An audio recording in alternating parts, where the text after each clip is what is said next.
bienvenue dans 10 minutes avec Jésus-Christ. Aujourd'hui, nous allons parler de comment prier pour être exaucé. Comment prier pour être exaucé. Il y a des fois des personnes qui prient, mais qui ne voient pas l'exaucement de leur prière.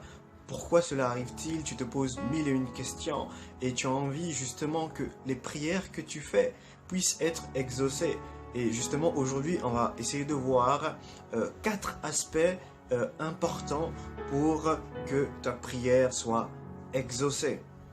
Et le premier aspect, justement, pour entrer dans le vif du sujet, c'est que pour que ta prière soit exaucée, il faudrait que tu pries déjà premièrement avec ton cœur et non pas avec ta tête. Oui, Dieu écoute les prières du cœur qui sont dites avec un cœur amoureux et qui sont dites sans orgueil, qui sont dites sans besoin de convoitise.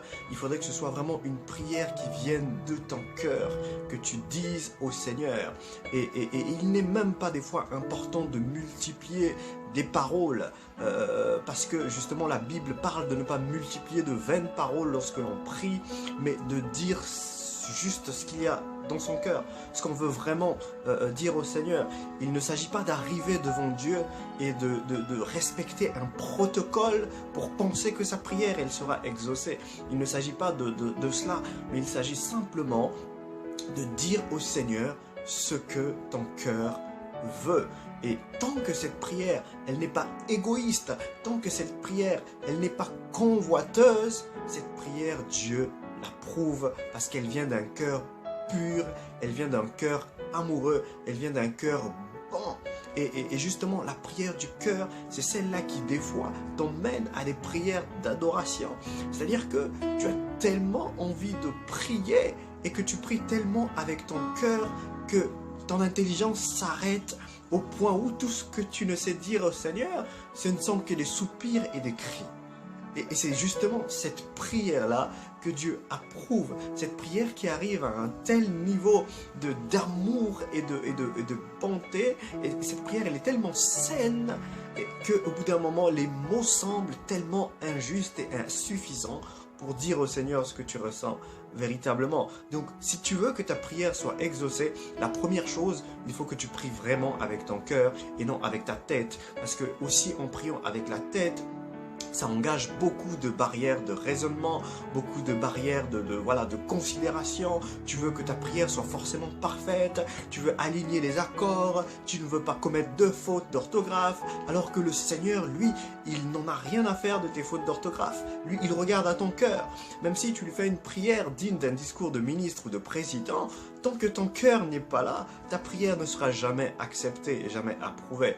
Il faut vraiment que d'abord ton cœur soit vrai. Voilà pourquoi, avant de t'approcher devant le Seigneur et faire ta prière, examine ton cœur et vérifie que ton cœur est pur et que ton cœur n'a personne qu'il garde en rancune. Parce que aussi, il faudrait que dans ton cœur, que tu aies pardonné toutes les personnes qui t'ont offensé.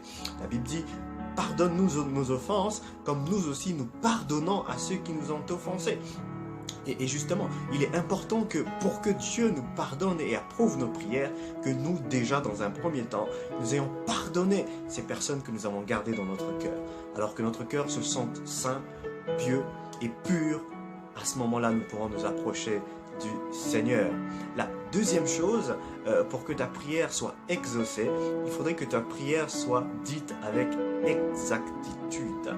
Il faudrait que vraiment ta prière soit précise. Il faudrait qu'il y ait de la précision dans la prière, parce que Dieu aime les prières précises. Et ça, nous le voyons dans Matthieu chapitre 20, versets 30 à 33. Justement, le Seigneur fait la rencontre de 2 aveugles sur la route et qui criaient pour que le Seigneur les entende. Et lorsque Jésus les a entendus, qu'est-ce que Jésus a dit? Que voulez-vous que je fasse? Que voulez-vous que je vous fasse? Pourtant, il voyait bien que c'était 2 aveugles, c'était des personnes qui étaient malvoyantes, qui étaient non-voyantes, et il aurait pu justement deviner que par leurs cris, ils espéraient justement recouvrer la vue. Mais non, il demande quand même, que voulez-vous que je vous fasse? Parce qu'ils auraient pu avoir un autre besoin que celui de recouvrir la vue. Donc il ne s'agit pas de dire au Seigneur, tu connais mes problèmes, tu connais ce que je traverse, tu connais ce que je vis. Non, il s'agit de dire au Seigneur exactement la chose que tu veux qu'il accomplisse. Dieu est dans les précisions. Dieu aime la précision, justement. Parce que s'il n'était pas le Dieu des précisions, la nature ne serait pas aussi belle avec autant de précision en différentes formes et sortes d'espèces et de vie.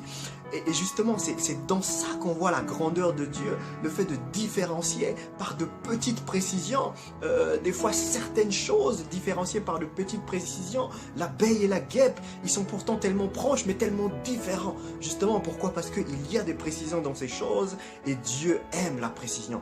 Alors que ta prière soit vraiment précise, que tu dises au Seigneur, Seigneur, je veux exactement ceci.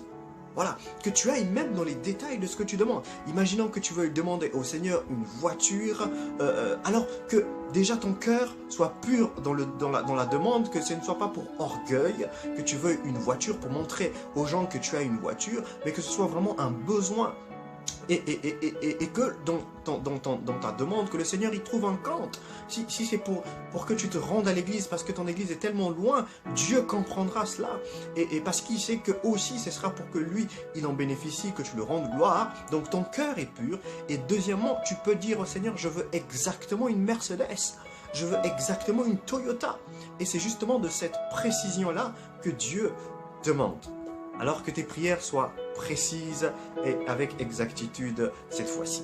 Alors la troisième chose, il faudrait que tes prières soient dites avec foi et persévérance. Oui, il faudrait que tu crois en ce que tu demandes au Seigneur. Il ne faudrait pas que tu t'approches de Dieu en ayant un peu de doute, en te disant, bon, voilà, je vais prier quand même et je ne sais pas si ça va arriver. Non, il faudrait que tu crois déjà que le Seigneur va agir et ça va justement t'emmener à persévérer dans ta prière. La foi conduit à la persévérance. Parce que si tu crois en l'accomplissement d'une chose, alors tu le feras tout le temps jusqu'à ce que tu voies la chose s'accomplir. Tu le feras tout le temps jusqu'à ce que tu voies la chose s'accomplir. Tu prieras aujourd'hui, tu prieras demain, tu prieras après-demain, tu prieras le matin, tu prieras le soir, jusqu'à ce que tu verras la chose s'accomplir. Ne baisse pas les bras. Lorsque tu demandes au Seigneur quelque chose et que tu ne le vois pas encore arriver, ne baisse pas les bras. Le Seigneur veut tester ta foi. Il veut voir si véritablement tu crois que Dieu est capable de te répondre. Et justement, c'est par ta persévérance que le Seigneur comprendra que véritablement en toi, il y a la foi. En toi, tu crois. Oui, les aveugles sur le chemin, sur le verset que j'ai cité plus haut, ont crié une première fois et le Seigneur ne les a pas entendus. Ils ont crié plus fort, la Bible dit, ils ont crié plus fort la seconde fois. Et là, le Seigneur les a entendus. Donc ta prière, la première fois, Dieu, je ne dis pas que Dieu n'a pas entendu ta prière parce que Dieu est Dieu et il entend tout. Mais Dieu veut justement que ta foi t'emmène à persévérer dans ta prière, que tu cries plus fort à Dieu. Donc, et crier plus fort peut t'emmener à faire des prières spéciales à Dieu par rapport à ta demande. Ça peut t'emmener à faire des jeûnes spéciaux par rapport à ta demande. Ça peut t'emmener à entrer en retraite par rapport à ta demande. C'est justement de ça qu'il s'agit lorsqu'on parle de crier plus fort à Dieu. C'est de rechercher une forme d'intimité plus forte avec le Seigneur pour déclencher le miracle, pour déclencher la guérison, pour déclencher la réponse que tu attends. Oh, Jésus-Christ est glorieux, le Seigneur est merveilleux. Et le quatrième et dernier point, pour que ta prière soit exaucée, il faudrait que, une fois que tu aies dit ta prière, que tu n'oublies jamais de rendre grâce à Dieu pour la chose que tu n'as pas encore reçue. Yes, il faudrait que tes prières soient des prières de grâce. Il faudrait que tes prières soient des prières d'action de grâce. Il faudrait que tu fasses des actions de grâce sur les choses que tu n'as pas encore reçues. Tu peux te lever un matin et te mettre à louer Dieu pour ce qu'il ne t'a pas encore donné.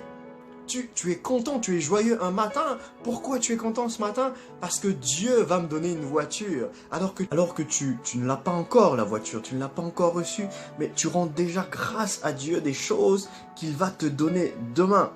Donc si tu veux que tes prières puissent être exaucées, il faut aussi faire des prières prophétiques où tu annonces le futur des choses que tu n'as pas encore vues. C'est aussi une démonstration de ta foi et une façon de mettre Dieu justement à cette épreuve de foi que tu as déjà toi et dans la certitude que tu as des choses que tu vas recevoir. Alors, si vraiment tu veux que tes prières soient exaucées cette fois-ci, écoute et réécoute cet enseignement, réécoute ces points clés que j'ai voulu partager avec vous ce matin et j'espère que en les mettant en pratique, tu verras la main de Dieu dans ta vie. Je vais prier pour toi. Seigneur, merci pour ce frère, cette sœur qui m'écoute et qui veut pratiquer ces choses. Elle a pris résolution de te suivre, mais depuis qu'elle prie, elle sent qu'il n'y a pas d'exaucement dans ses prières. Je prie que maintenant, en mettant en pratique ces 4 points que nous avons évoqués aujourd'hui, que ces prières puissent être transformées, que sa façon de prier puisse changer et qu'elle voie véritablement ta main et ton exaucement. Je prie que ta grâce la localise et que ta main soit avec elle chaque jour de sa vie, dans sa famille, dans son activité et dans ses projets. Que Dieu te bénisse abondamment. Merci beaucoup, à la prochaine et que Dieu vous bénisse.